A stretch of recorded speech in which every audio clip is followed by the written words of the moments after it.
ঈদ এবং ঈদ উল আজহার শুভেচ্ছা।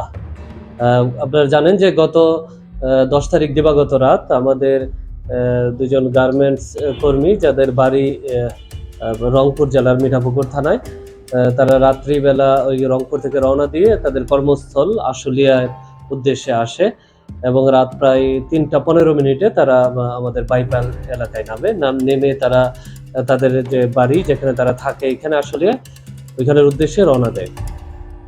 পথিমধ্যে তাদের ছিনতাইকারী তাদের পথরোধ করে, একজন ছিনতাইকারী পথরোধ করে তার কাছ থেকে যে মাল, তার যে মোবাইল ফোন, তার স্ত্রীর কাছ থেকে মূলত মোবাইল ফোনটি নিয়ে যায়। তার হাজব্যান্ড এতে বাধা দিলে তাকে ছুরিকাঘাত করে। পরবর্তীতে তার হাজব্যান্ডকে পলাশবাড়ি হাসপাতালে নিয়ে গেলে ওইখানে 4টা 15 মিনিটের দিকে তার হাজব্যান্ড খোকন মিয়া 28 বছর বয়স, উনি মৃত্যুবরণ করে।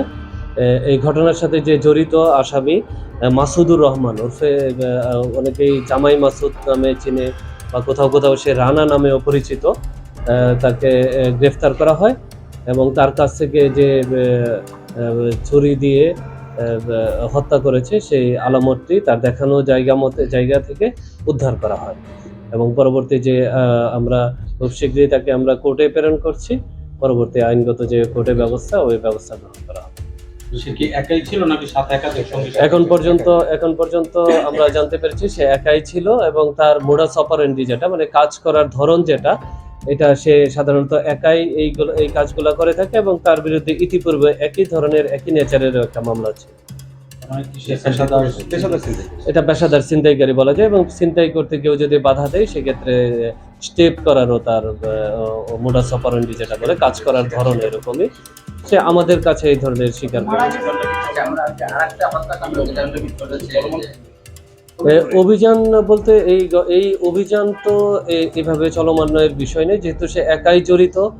আমাদের তাকে গ্রেফতার করা হয়েছে, তো গ্রেফতারের ক্ষেত্রে আর যেহেতু এটার সাথে কেউ জড়িত নয় এই বিষয়গুলো নয়। তবে আমাদের তার কাছে যে মোবাইলটি নিয়ে গিয়েছিল এই মোবাইলটা বলেছে একটা জায়গায় বিক্রি করেছে, আমরা টঙ্গীতে বিক্রি করেছে। যেহেতু ঈদ পরবর্তী এই সময় আসলে ওইভাবে এগুলা খোলা নাই, আমরা আমাদের তদন্তের কারণেই আমরা নামটা বলছি না কোথায়।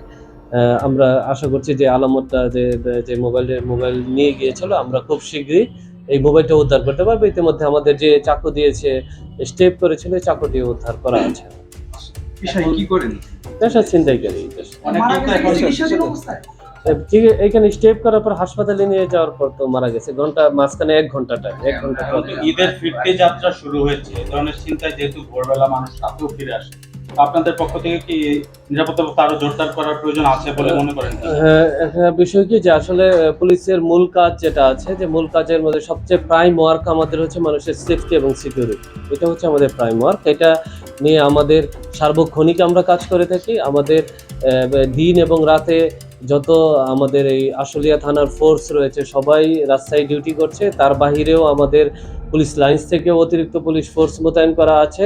আপনারা জানেন যে লক্ষ লক্ষ মানুষ আমাদের উত্তরবঙ্গ এবং দক্ষিণবঙ্গগামী মানুষ এই রাস্তা, দক্ষিণবঙ্গগামী মানুষ আমাদের নবীনগর ইউজ করে, আবার উত্তরবঙ্গগামী মানুষ অধিকাংশ মানুষ এই রাস্তা ব্যবহার করে থাকে।